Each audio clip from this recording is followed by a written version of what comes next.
আমন্ত্রণ জানাচ্ছি প্রিয় দর্শক, মানচিত্রের নিয়মিত আয়োজন কথা। নমস্কার, খবরের অন্তরালের খবর নিয়ে ক্যালকাটা ডায়ালগস থেকে মনোজ দাস। থাম্বনেলে লেখা দেখে আপনাদের নিশ্চয়ই কিছুটা দ্বন্দ্ব আসছে মনে।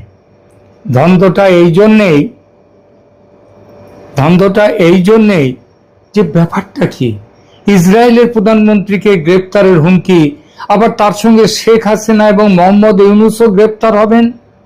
বাংলাদেশের বিরুদ্ধে মামলা ভারতের, তিনটি যেন কেমন উদ্ভট লাগছে না? কিন্তু এটা উদ্ভট নয়, সবগুলোই একই সুতোয় বাঁধা। আজকের প্রতিবেদন এই সুতো নিয়ে, এই সুতোয় যে কটা জিনিস বাঁধা আছে, দুটি বিষয় অন্তত এখানে বাঁধা। প্রথম ঘটনা, দুটো আলাদা দেশের আলাদা মানুষ নিয়ে আলোচনা, এবং দ্বিতীয় ঘটনা, ভারত নাকি বাংলাদেশের বিরুদ্ধে হেগ শহরের, নেদারল্যান্ডসের হেগ, সেই শহরের আন্তর্জাতিক বিচারালয় বা ইন্টারন্যাশনাল কোর্ট অফ জাস্টিসে মামলা করতে যাচ্ছে বাংলাদেশের বিরুদ্ধে। সামাজিক মাধ্যমে ঘুরে বেড়ানো এমন একটা উদ্ভট খবর থাকবে শেষে। প্রথম ঘটনায় আগে আসি। আগেই বলেছি, প্রথম ঘটনাটির কেন্দ্রে দুটি আলাদা দেশের আলাদা মানুষ আছেন। আলাদা দেশ, আলাদা মানুষ, কিন্তু বিষয়ের মধ্যে আছে অদ্ভুত মিল। আলোচনার একদিকে আছেন ইসরায়েলের প্রধানমন্ত্রী বেঞ্জামিন নেতানিয়াহু এবং তার প্রতিরক্ষা মন্ত্রী ইয়োভ গ্যালান্ট, আর অন্যদিকে আছেন বাংলাদেশের সাবেক প্রধানমন্ত্রী শেখ হাসিনা এবং তার সহযোগী সাবেক পররাষ্ট্রমন্ত্রী আসাদুজ্জামান খান কামাল। এদের সঙ্গে আর যে নামটি আছে, শুনলে চমকে যাবেন, তার নামটাও থাম্বনেলে রেখেছি। তিনি ডক্টর মোহাম্মদ ইউনূস। শেখ হাসিনা এবং আসাদুজ্জামান খান কামালের সঙ্গে এক সারিতে কেন তার নাম? কারণ অভিযোগ তাদের একই রকমের, বলছি পরে। নেতানিয়াহুকে নিয়ে একটি খবর হয়তো আপনাদের অনেকের চোখে পড়েছে। খবরটি হলো, হাঙ্গেরির নবনির্বাচিত প্রধানমন্ত্রী পিটার ম্যাগিয়ার, তিনি দুদিন আগে বলেছেন ইসরায়েলের প্রধানমন্ত্রী বেঞ্জামিন নেতানিয়াহু হাঙ্গেরির মাটিতে পা রাখলেই তাকে গ্রেপ্তার করা হবে এবং তুলে দেয়া হবে ইন্টারন্যাশনাল ক্রিমিনাল কোর্টের হেফাজতে, আইসিসি। কেন এই কথা বললেন?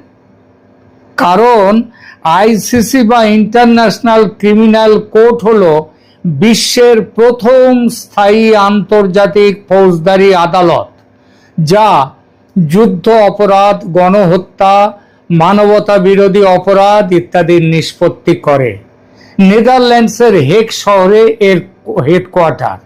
এই আদালত ইসরায়েলের প্রধানমন্ত্রী বেঞ্জামিন নেতানিয়াহু ও তার প্রতিরক্ষা মন্ত্রী ইয়োভ গ্যালেন্টের বিরুদ্ধে দায়ের করা গাজায় যুদ্ধ অপরাধ ও মানবতা বিরোধী অপরাধের অভিযোগকে প্রাথমিকভাবে গ্রহণযোগ্য বিবেচনা করে আইসিসি তাদের বিরুদ্ধে ওয়ারেন্ট বা গ্রেপ্তারি পরোয়ানা জারি করেছে। ইসরায়েল ও হাঙ্গেরি, এই দুই দেশই আইসিসি বা ইন্টারন্যাশনাল ক্রিমিনাল কোর্টের মেম্বার। তাই আইন অনুযায়ী হাঙ্গেরিতে পা রাখলে নেতানিয়াহু ও তার প্রতিরক্ষা মন্ত্রীকে গ্রেপ্তার করতে নিয়ম অনুযায়ী বাধ্য হাঙ্গেরি।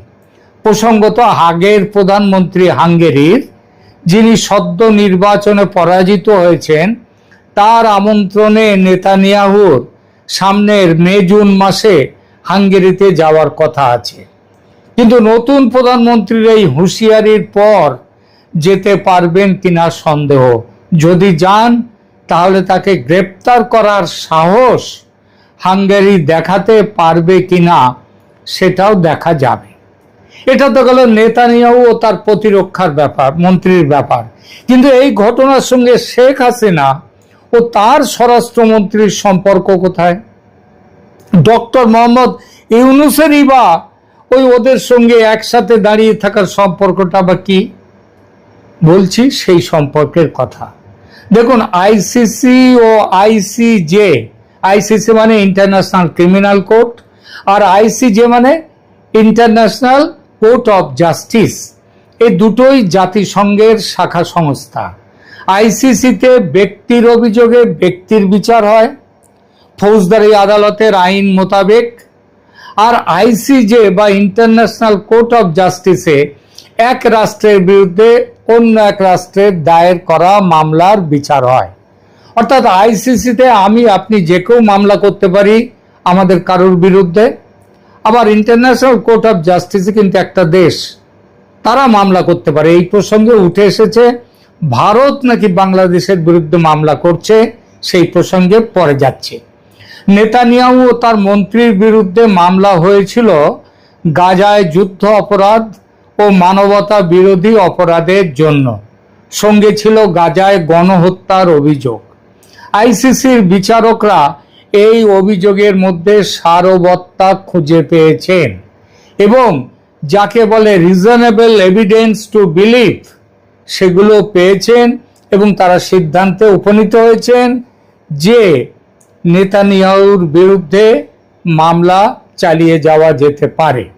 2024 সালের নভেম্বরে এই নেতানিয়াহু এবং তার মন্ত্রী, প্রতিরক্ষা মন্ত্রী গ্যালান্টের বিরুদ্ধে গ্রেপ্তারি পরোয়ানা জারি করে আইসিসি। বিচারকরা বলেন অভিযোগগুলোর পক্ষে রিজনেবল গ্রাউন্ডস বা যুক্তিসঙ্গত ভিত্তি আছে, তাই গ্রহণ করা হয়েছে মামলা। মামলার বিবরণ 2024 সালের 20 মে আইসিসি প্রসিকিউটর যারা মামলা করে তারা পরোয়ানার জন্য গ্রেপ্তারি পরোয়ানার আবেদন করেন। 21 নভেম্বর 2024, মানে 2-3 মাস পরেই, মাস চারেক পরেই প্রি ট্রায়াল চেম্বার তারা পরোয়ানা জারি করে কাগজপত্র নথিপত্র সব দেখে। কিন্তু অভিযুক্তদের আদালতের হেফাজতে না আনা যাওয়ার ফলে বিচার শুরু হয়নি। আসামিদের তো হাজির করতে হবে। এটা তো আর এমন নয় যে বাংলাদেশে ক্রাইম ট্রাইব্যুনালে শেখ হাসিনা হাজির নন তবু তার বিচার হয়ে গেল, সেখানে তা হয় না। আইসিসি কাউকে দোষী সাব্যস্ত করার আগে পরোয়ানা জারি করে, তারপর বিচারকদের কাছে যদি যুক্তিসঙ্গত ভিত্তি থাকে তাহলেই পরোয়ানা জারি হয়। এরপর তাকে সেখানে হাজির করে তার বক্তব্যটা শোনা হয়। এবার আসি এবং তারপরে বিচার প্রক্রিয়া চলতে থাকে। এবার আসি নেতানিয়াহু ও গ্যালান্টের বিরুদ্ধে অভিযোগে। আদালত বলেছে গাজায় তাদের বিরুদ্ধে যুদ্ধ অপরাধ এবং মানবতা বিরোধী অপরাধের অভিযোগের পর্যাপ্ত প্রামাণিক ভিত্তি আছে। অভিযোগের মধ্যে আছে বেসামরিক জনগণকে অনাহারে রাখা, খাদ্য, জল, ওষুধ, জ্বালানি ও মানবিক সহায়তা বাধা সৃষ্টি করা, বেসামরিক জায়গায় বোমের আঘাত, সেখানে আক্রমণ করা, নিপীড়ন এবং আরও নানা রকমের অমানবিক কাজ। শেখ হাসিনার বিরুদ্ধে যে অভিযোগ তার চরিত্রও অনেকটা একই। তার বিরুদ্ধে উঠেছে গণহত্যা, মানবতা বিরোধী ও যুদ্ধ অপরাধের অভিযোগ। যুদ্ধ কোথায় এ প্রশ্ন করতে পারেন কেউ। কেন? জুলাই ষড়যন্ত্রে কুশীলভরা তো হাসিনা ও হটাও অভিযানকে যুদ্ধ হিসেবেই দেখেছে, আর তা দেখেছে বলেই তো যুদ্ধ অপরাধীদের বিচারের জন্য গঠিত যে ক্রাইম ট্রাইব্যুনাল, সেখানে শেখ হাসিনার বিচার করেছে এবং শাস্তি হিসেবে মৃত্যুদণ্ড দিয়েছে শেখ হাসিনা ও তার স্বরাষ্ট্রমন্ত্রীকে। অপরাধ যে সাংঘাতিক সেটা শাস্তির ধরন দেখলে বোঝা যায়। আপনারা কজন জানেন জানি না, তবে ঘটনা হলো এই অপরাধগুলো নিয়ে শেখ হাসিনার বিরুদ্ধে আইসিসিতে যে মামলা হয়েছে সেটাও কিন্তু 2024 সালেই, অর্থাৎ নেতানিয়াহু যে বছর মামলা হয় তার বিরুদ্ধে ওই একই বছরে। শেখ হাসিনার ক্ষমতাচ্যুতি ঘিরে আইসিসিতে অভিযোগপত্র বা আর্টিকেল 15 কমিউনিকেশন জমা পড়ার খবর আছে। কারা করেছিল এই মামলা? 2024 সালের অক্টোবরে যুক্তরাজ্য ভিত্তিক আইনজীবীরা শেখ হাসিনা ও তার সহযোগীদের বিরুদ্ধে মানবতা বিরোধী অপরাধের অভিযোগে বিচার চেয়ে প্রসিকিউটরের কাছে অভিযোগ দায়ের করেন। নেতানিয়াহুর বিরুদ্ধে অভিযোগ দায়ের হওয়ার কিছুদিন পরে সেই মামলায় নেতানিয়াহুর বিরুদ্ধে গ্রেপ্তারি পরোয়ানা জারি হলো। অথচ হাসিনার বেলায় আইসিসি কোনো উচ্চবাচ্য করছে না কেন? কেউ কেউ বলতে পারেন ভারত হাসিনাকে রক্ষা করছে, যেমন ভাবে তার জীবন বাঁচিয়েছে তেমন ভাবে তাকে মামলার হাত থেকে বাঁচাচ্ছে। একদম ভুল কথা স্যার। ভারত ওই আদালতের সদস্যই নয়, বাংলাদেশ সদস্য। 2010 সালে সই করে শেখ হাসিনা ওই আদালতের সদস্য হয়েছে। ভারত সদস্য হলো আইসিজে বা ইন্টারন্যাশনাল কোর্ট অফ জাস্টিসের, যারা এইসব ক্রিমিনাল অপরাধ ব্যক্তির বিরুদ্ধে এসবগুলো দেখে না। তাহলে কি কথা নিশ্চিত করে বলা যায়? বলা যায় একটাই কথা, যে শেখ হাসিনার বিরুদ্ধে নিয়ে আসা অভিযোগগুলো মন গড়া, তাদের কোনো প্রামাণিক ভিত্তি নেই। শেখ হাসিনার ষড়যন্ত্রের শিকার হয়েছেন, তাই তার বিরুদ্ধে এইসব মামলা করা হয়েছে, মিথ্যা মামলা। অনেকেই এখানে বাংলাদেশের আন্তর্জাতিক অপরাধ ট্রাইব্যুনালের প্রসঙ্গ তোলেন, সেটি তোলা স্বাভাবিক, কিন্তু এখানে একটি বড় পার্থক্য আছে। বাংলাদেশের আন্তর্জাতিক অপরাধ ট্রাইব্যুনাল একটি দেশীয় আদালত, আইসিসি একটি আন্তর্জাতিক স্থায়ী ফৌজদারি আদালত। দুই প্রতিষ্ঠানের এখতিয়ার, পদ্ধতি, প্রক্রিয়া, গ্রহণযোগ্যতার মানদণ্ড, প্রমাণের ব্যবহার সব এক নয়। কিন্তু তবে কিছু সত্যি তো থাকে দেশভেদে, অর্থাৎ সাদা যা তা এখানেও যেমন সাদা, অন্য দেশেও তাই সাদা, তার রং পাল্টে যায় না। কাল ভেদে সেগুলো একই থাকে, কখনো পাল্টায় না। সমস্ত দেশের মানুষই মনে করে সূর্য পূর্ব দিকে তাকে দেখা যায় উঠতে, কিন্তু সূর্য কখনো অস্ত যায় না, সূর্য সবসময় থাকে, আমরা তাকে দেখতে পারি না। এগুলো একটা সত্য। এই সত্য সব দেশ ভেদ কাল ভেদ একই থাকে, পাল্টায় না। তাহলে কেন মামলা করা হয়েছে আইসিসির বিরুদ্ধে? মামলা শেখ হাসিনাকে তোলা, তাকে কোনো রকম পরোয়ানা তার বিরুদ্ধে জারি হয়নি। তার একটাই কারণ, ওই যে অভিযোগগুলো করা হয়েছে তার কোনো গ্রহণযোগ্যতা নেই, মিথ্যে, ওগুলো ম্যানুফ্যাকচার্ড। তাই শেখ হাসিনাকে ইন্টারন্যাশনাল ক্রিমিনাল কোর্টের পরোয়ানার মুখোমুখি হতে হচ্ছে না এবং হবেও না, জেনে রেখে দিন। তাহলে একটাই কথা, যে বাংলাদেশের যে ক্রাইম ট্রাইব্যুনাল, তার বিচার অবৈধ, তার বিচার ষড়যন্ত্রমূলক।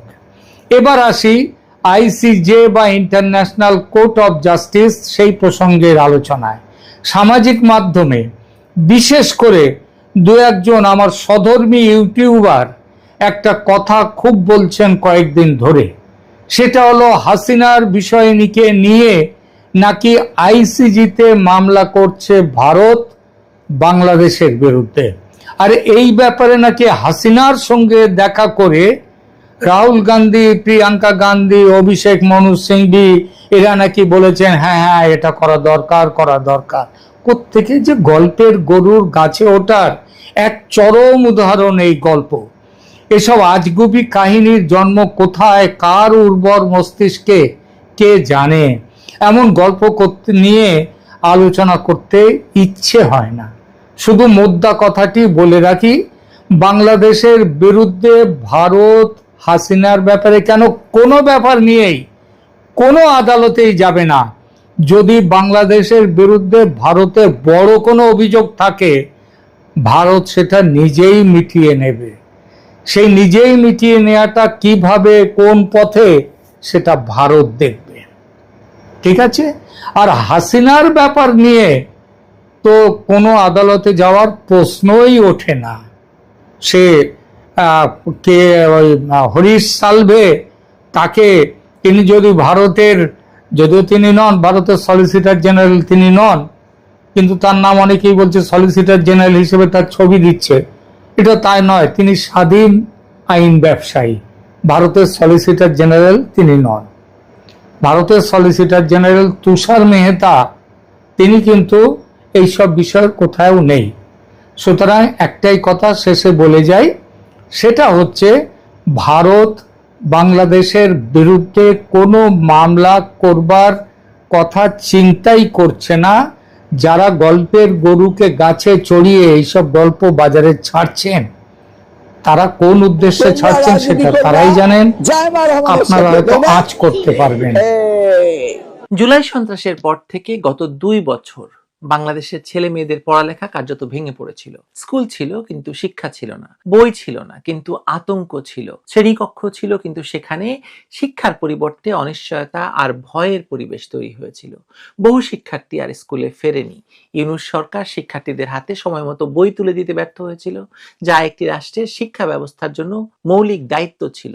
সেই ধ্বংসস্তূপের উপর এখন দাঁড়িয়ে তারেক রহমানের নতুন সরকার পুরনো শিক্ষামন্ত্রী এহসানুল হক মিলনকে আবার সামনে এনেছে।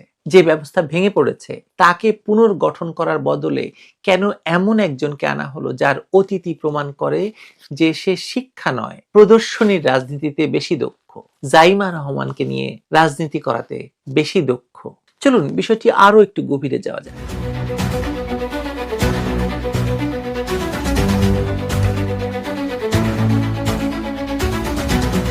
মন্ত্রী মিলন দায়িত্ব নিয়েই যে ভাষায় কথা বলছেন তাতে বোঝা যাচ্ছে তিনি বর্তমান শিক্ষা ব্যবস্থার বাস্তবতা সম্পর্কে প্রায় অজ্ঞ, কিছুই জানেন না। তিনি নকল নিয়ে চিৎকার করছেন, শিক্ষার্থীদের ভয় দেখাচ্ছেন, কিন্তু তিনি জানেন না গত 1 দশক ধরে বাংলাদেশের শিক্ষা কাঠামোয় যে পরিবর্তনগুলো আনা হয়েছিল তার ফলে নকল ধারণাটাই প্রায় অচল হয়ে গিয়েছিল। মূল্যায়ন পদ্ধতি, সৃজনশীল প্রশ্ন, ধারাবাহিক মূল্যায়ন, এসবের মাধ্যমে পরীক্ষা ভিত্তিক চাপ কমিয়ে শেখার প্রক্রিয়াকে মানবিক করা হয়েছিল। কিন্তু মিলনের বক্তব্য শুনলে মনে হবে যে তিনি এখনো সেই 90-এর দশকের সেকেলে বাস্তবতায় আটকে আছেন, যেখানে শিক্ষা মানে ছিল ভয়, শাস্তি আর মুখস্থ বিদ্যা। তিনি হেলিকপ্টারে করে দৌড়ে গিয়ে নকল ধরতেন, এখনো তিনি সেখানে আটকে আছেন। এখানে একটা গুরুত্বপূর্ণ প্রশ্ন আসে, মন্ত্রী মিলন কেন এত জোরে নকল নিয়ে কথা বলছেন? এর উত্তর খুব জটিল নয়।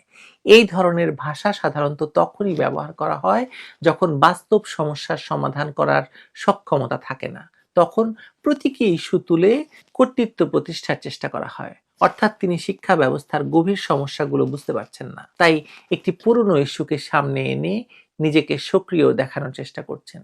এটি প্রশাসনিক অদক্ষতার একটি ক্লাসিক এক্সাম্পল। তার অতীত আচরণও এই বিশ্লেষণকে শক্তিশালী করে। 90-এর দশকে তার রাজনৈতিক কর্মকাণ্ড মূলত প্রদর্শন নির্ভর ছিল, হেলিকপ্টারে ঘোড়া, স্ট্যান্ডবাজি, যার ফলে তিনি হেলিকপ্টার মিলন নামে পরিচিতি পান।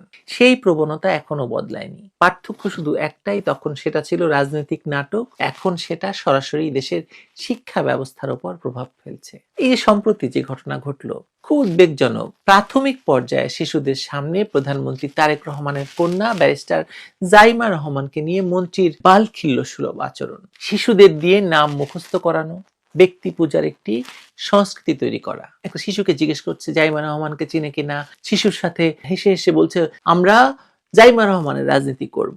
তোমরা রাজনীতি করবা জাইমা রহমানের সাথে, তাই না?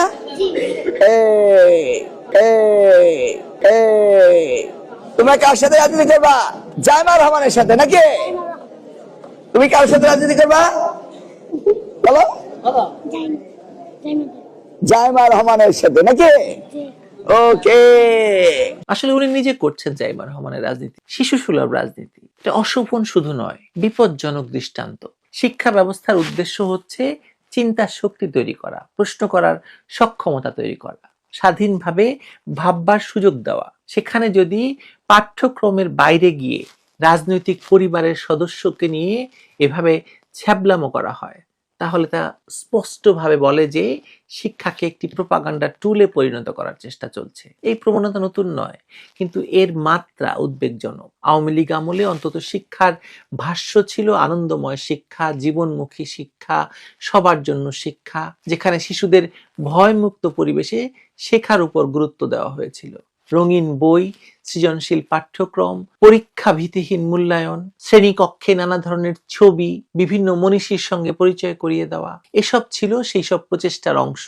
কিন্তু এখন সেই জায়গা থেকে সরে গিয়ে আবার সেই ভয় ভিত্তিক, মুখস্থ নির্ভর এবং নোটবুক নির্ভর রাজনৈতিক প্রভাবিত শিক্ষার দিকে ফিরে যাওয়ার লক্ষণ স্পষ্ট হয়ে উঠেছে মাত্র 2 মাসেই। এই পরিবর্তনের পেছনে আরো বড় একটি অর্থনৈতিক এবং রাজনৈতিক প্রেক্ষাপট রয়েছে। শিক্ষা ব্যবস্থাকে কোচিং, বাণিজ্য এবং গাইড বইয়ের বাজার থেকে বের করে আনার চেষ্টা শুরু হয়েছিল আওয়ামী লীগ আমলে। কারণ এই দুটি খাত শিক্ষা নয়, বরং পরীক্ষা কেন্দ্রিক ব্যবসাকে উৎসাহিত করে। এখন যদি আবার ভর্তি পরীক্ষা, কঠোর পরীক্ষা ভিত্তিক মূল্যায়ন, ভয় ভিত্তিক শিক্ষা চালু করা হয়, তাহলে স্বাভাবিকভাবেই কোচিং সেন্টার এবং গাইড বই ব্যবসায়ীরা লাভবান হবে। ইতিমধ্যে দেখা যাচ্ছে যারা আগে শিক্ষা ব্যবস্থার পরিবর্তনের বিরুদ্ধে রাস্তায় নেমেছিল, কিছু অভিভাবক, কোচিং ব্যবসায়ী এবং তথাকথিত শিক্ষাবিদ, তারা এখন সন্তুষ্ট, খুবই সন্তুষ্ট।